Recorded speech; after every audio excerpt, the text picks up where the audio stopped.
Welcome to fade media.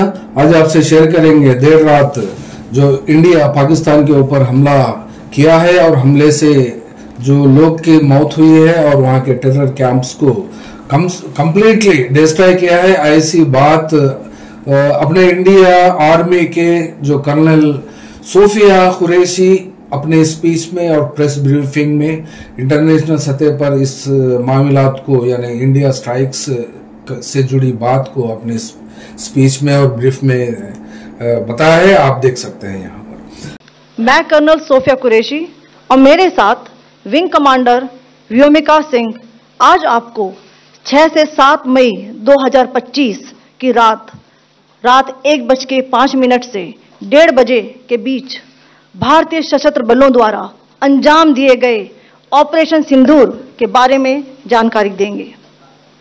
Operation सिंदूर 22 अप्रैल को पहलगाम में हुए विभत्स आतंकवादी हमले के शिकार मासूम नागरिकों व उनके परिवारों को न्याय देने के लिए लॉन्च किया गया था। इस कार्रवाई में 9 टेररिस्ट कैंप्स को टारगेट किया गया और पूरी तरह से इसे बर्बाद किया गया। पाकिस्तान में पिछले 3 दशकों से टेरर इंफ्रास्ट्रक्चर का निर्माण हो रहा है। इसमें recruitment, indoctrination centres, training areas व लॉन्च पैड शामिल थे जो पाकिस्तान और पाक अधिकृत जम्मू कश्मीर POJK दोनों में फैले हैं। इन लक्ष्यों का चयन विश्वसनीय इंटेलिजेंस सूचनाओं के आधार पर हुआ ताकि आतंक गतिविधियों की रीढ़ तोड़ी जा सके और यह खास ध्यान दिया गया कि निर्दोष नागरिकों और सिविलियन इंस्टॉलेशन को नुकसान ना पहुंचे। के टारगेट आपको बताना चाहूंगी। सबसे पहले सवाई नाला कैंप मुजफ्फराबाद जो कि POJK के लाइन ऑफ कंट्रोल से 30 किलोमीटर दूर है। यह एक लश्कर तोयबा का ट्रेनिंग सेंटर था। 20 अक्टूबर 2024 सोनमर्ग, 24 अक्टूबर 24 गुलमर्ग, 22 अप्रैल 2025 पहलगाम, इन हमलों के आतंकियों ने यहीं से प्रशिक्षण लिया था। सैयदना बिलाल कैंप मुजफ्फराबाद, यह एक जैश ए मोहम्मद का स्टेजिंग एरिया है। यह हथियार विस्फोटक और जंगल सर्वाइवल ट्रेनिंग का केंद्र भी था। गुलपुर कैंप कोटली, यह LOC से 30 किलोमीटर दूर था। लश्कर तोयबा का बेस था जो रजौरी पुंछ में सक्रिय था। 20 अप्रैल 2023 को पुंछ में और 9 जून 2024 को तीर्थ यात्रियों के बस हमले में यहीं से आतंकी को ट्रेन किया गया था।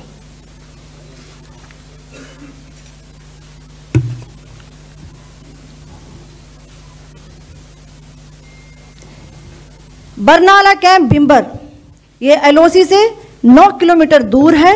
यहाँ पर हथियार हैंडलिंग, IED व जंगल सर्वाइवल का प्रशिक्षण केंद्र था। अब्बास कैंप कोटली,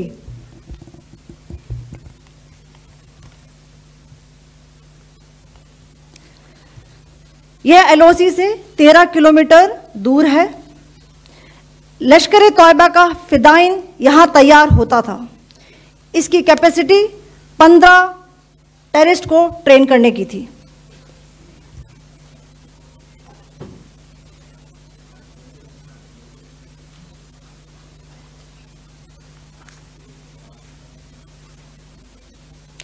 अब मैं पाकिस्तान के अंदर के टारगेट से अवगत कराना चाहूंगी। पहला, सर्जल कैंप सियालकोट, यह अंतर्राष्ट्रीय सीमा से 6 किलोमीटर की दूरी पर है, सांबा कठवा के सामने।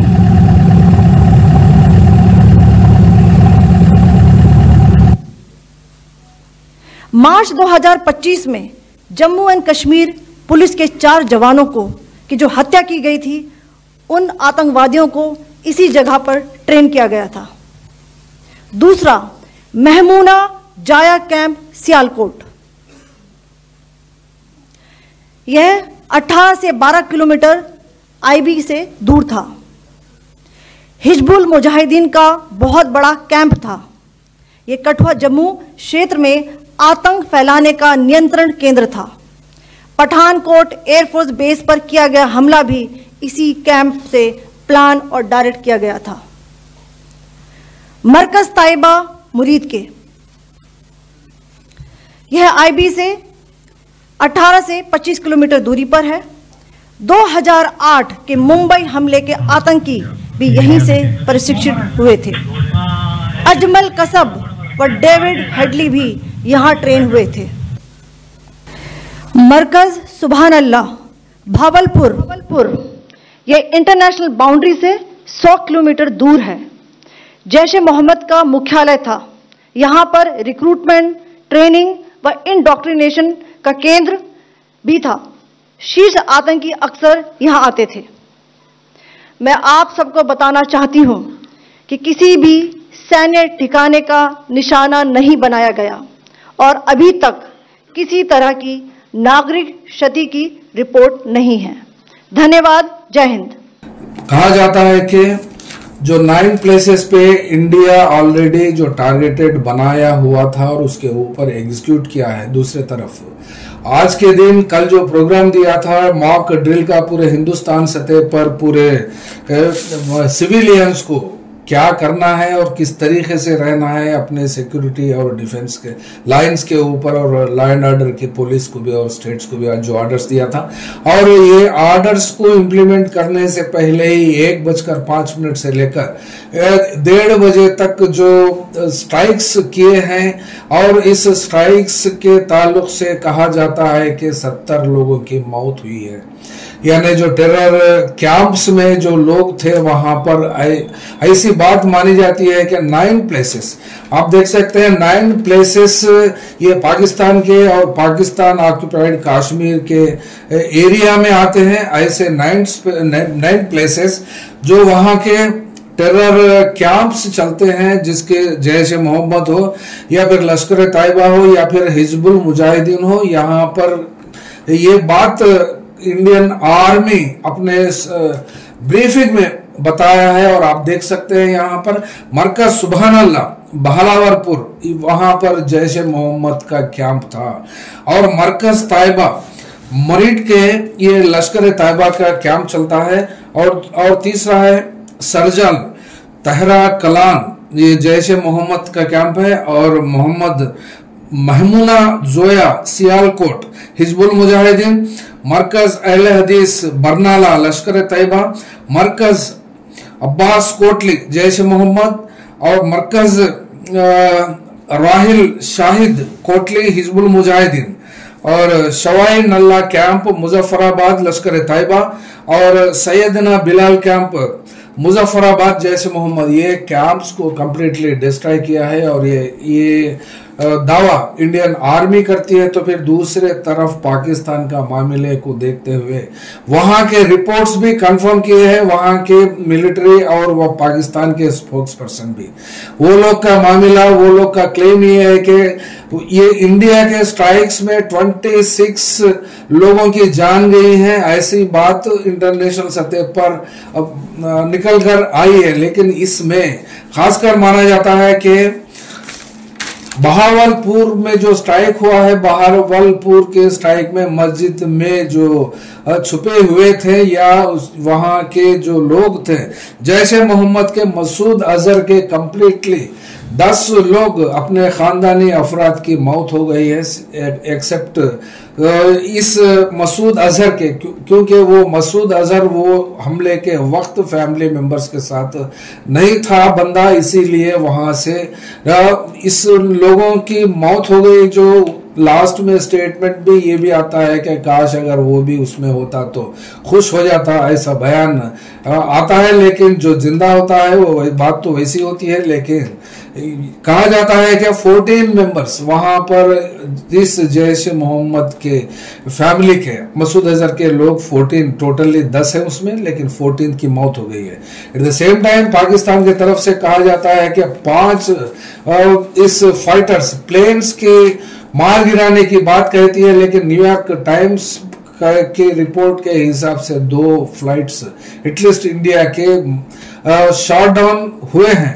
लेकिन इस बात को इंडियन मिलिट्री कहां तक एक्सेप्ट करती है, और पाकिस्तान का जो स्पोक्स पर्सन हो या फिर पाकिस्तान के मिलिट्री हो, वो लोग भी इसको एक्सेप्ट करने से मना करते हैं। वो इसलिए कि इंडिया के स्पोक्स पर्सन मिलिट्री के हिसाब से कहा जाता है, और मीडिया की बात सुबह से ही चलती है, क्योंकि 70, 50, 60 ऐसे आंकड़े एक एक मीडिया हाउस एक एक से पोटा पोटी में नंबरिंग देते हैं, और जैसा कि वहां के जो स्टूडियो में बैठकर जो बताते हैं, जो जैसा कि क्राइम सीन पर हो या फिर वहां उनके रिपोर्टर्स रहकर वहां रिपोर्ट करे हो, ऐसा बयान आता है। लेकिन यहाँ पर कोई सी चीज को भी मीडिया को उसको काउंट में नहीं ले सकते, और मीडिया का बढ़ चढ़कर अपने हिसाब किताब से बयान तो होते हैं, लेकिन बयानबाजी और ये न्यूज नहीं हो सकती। तो फिर यहाँ पर ऑफिशियली जो काउंट ले सकते हैं इंडियन मिलिट्री स्पोक्स पर्सन का जो ब्रीफ होता है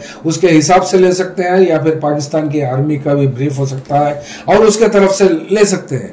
लेकिन यहाँ पर एक बात साफ होती है, जंग में सच्चाई की मौत पहले होती है, उसके बाद में अवाम की हो या फिर मिलिट्री या फिर डिफेंस पर्सनल की मौत तो होती ही है। लेकिन सच सबसे पहले मर जाता है, वो इसलिए कि इंडिया का हो या फिर पाकिस्तान का हो, मुल्क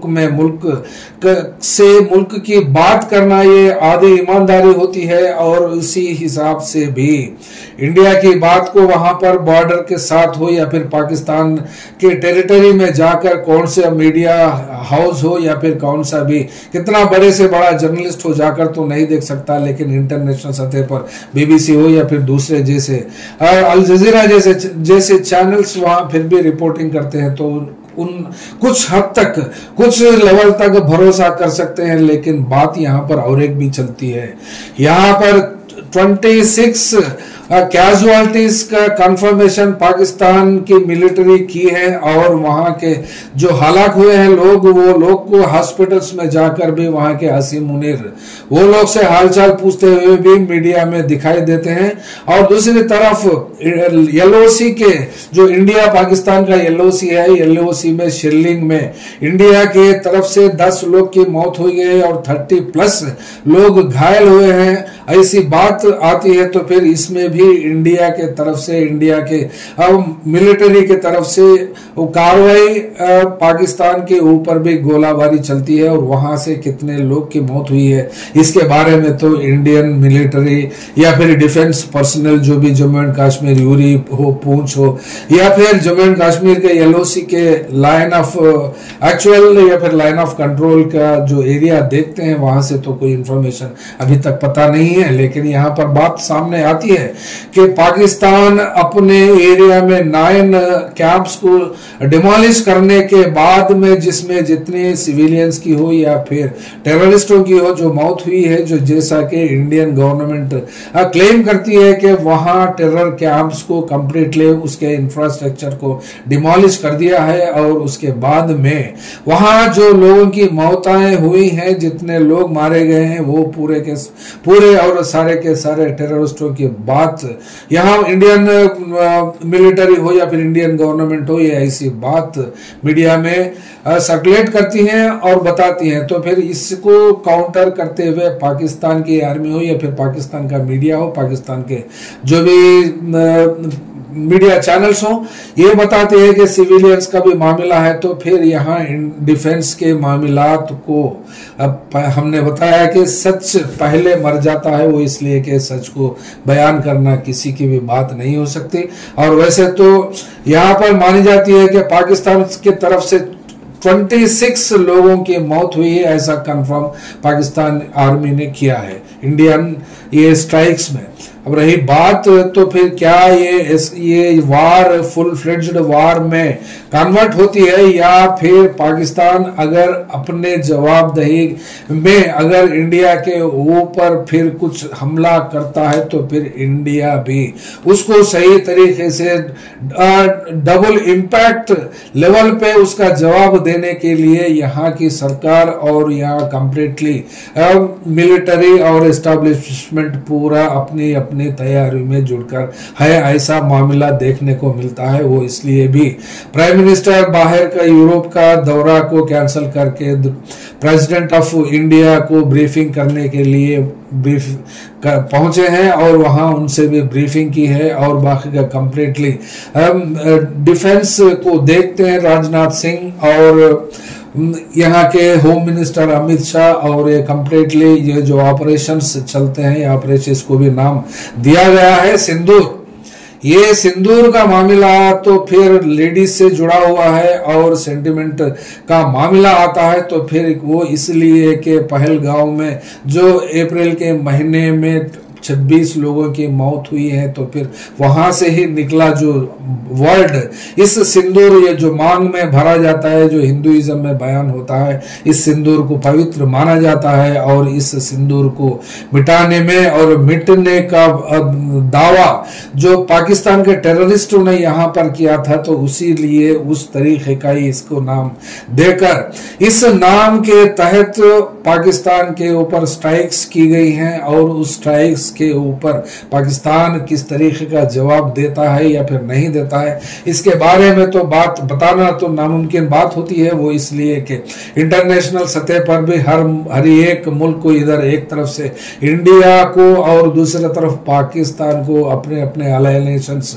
और अपने अपने ग्राउंड सपोर्ट किस तरीके से हो सकता है और किस तरीके से कंसोलेशन होता है, ये तो देखने को तो मिलता है। लेकिन डायरेक्टली कन्फ्रंटेशन तो पाकिस्तान अगर नेक्स्ट आज या कल या फिर अपने तरीके से किस तरीके का जवाबदेही होता है, उसके ऊपर ही नेक्स्ट इंडिया का स्टेप होता है, जो पाकिस्तान को फिर उसके ऊपर फुल फ्लेज्ड वार को कन्वर्ट करने में पाकिस्तान के ऊपर ही यहाँ पर इंडिया के तरफ से बात रख दी है। वो इसलिए कि रात में जो स्ट्राइक्स हुए थे, उस स्ट्राइक्स के हिसाब से पाकिस्तान की जवाबी कार्रवाई के ऊपर ही यहाँ पर इंडियन आर्मी अपने ब्रीफिंग में ये बताया था कि इंफ्रास्ट्रक्चर जो टेररिस्टों का है उसी को खत्म करना मतलब था, और उसी तरीके से वहां के इंस्टॉलेशन को नहीं छिया और ये टेररिस्ट कैंपों को ही डिमोलिश करने की वजह से यहाँ पर जो बदला लिया जाना चाहिए था, उस बदले को रात में बिना बताए किसी को भी, ना ही मुहूर्त को पता, ना फिर किसी चीज का भी पता, लेकिन देर रात पर जो पाकिस्तान के ऊपर हमला किया था, वो एक स्ट्रैटेजिकल तौर पे मिलिट्री हो या फिर कौन सा भी मुल्क हो अपने हिसाब से पॉलिसी से उसको इम्प्लीमेंट करता है, इसके ऊपर तो दो राय नहीं हो सकती।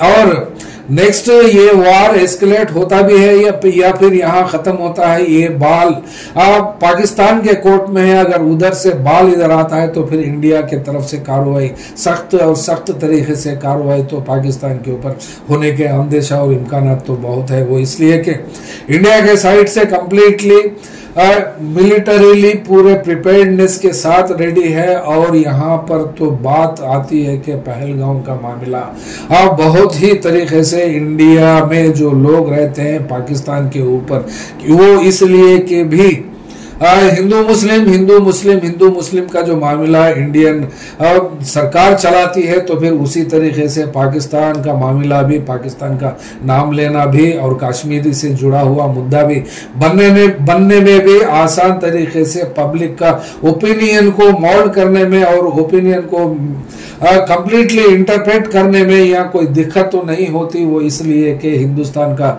हर नागरिक और अपने तरीके से अपने मुल्क के साथ रहना जरूरी होता है और जरूरत भी होती है। वो इसलिए कि रहना तो इस मुल्क में है, पैदा यहीं हुए हैं और यहीं रहते हैं, और जो भी रहते हैं जब तक रहते हैं यहीं दफन होते हैं, तो फिर ईमान का तगाजा भी होता है, वो आधा ईमान होता है। हिंदुस्तान के सतह पर पाकिस्तान हो या फिर दूसरा भी मुल्क हो, यहाँ पर सच्चाई का मामला कोई होता नहीं है और सच्चाई की बात कोई करता नहीं है, क्योंकि पहले ही जंग अगर होती है तो फिर सच मारा जाता है। और दोबारा फिर इसके ऊपर तो कार्रवाई चलती है। और इस तरीके से जो LOC के ऊपर जो फायरिंग होती है जिसमें लोगों की मौतें भी होती है, उसके ऊपर कंप्लीटली कंफर्मेशन इंडिया के मिलिट्री की तरफ से नहीं आया है। शायद हो सकता है या फिर 2 या 3 दिन के बाद में पाकिस्तान का अगर जब कुछ जवाब आता है तो फिर इंडिया को कुछ ना कुछ इसका इकदाम उठाना पड़ेगा, वरना फिर यहाँ पर तो उसका बदला तो ले चुका है वो, इसलिए कि साइकोलॉजिकल गेम हो या फिर साइकोलॉजिकल वारफेयर हो, ये एक्चुअली तो वारफेयर तो शुरू ही हुआ है रात से।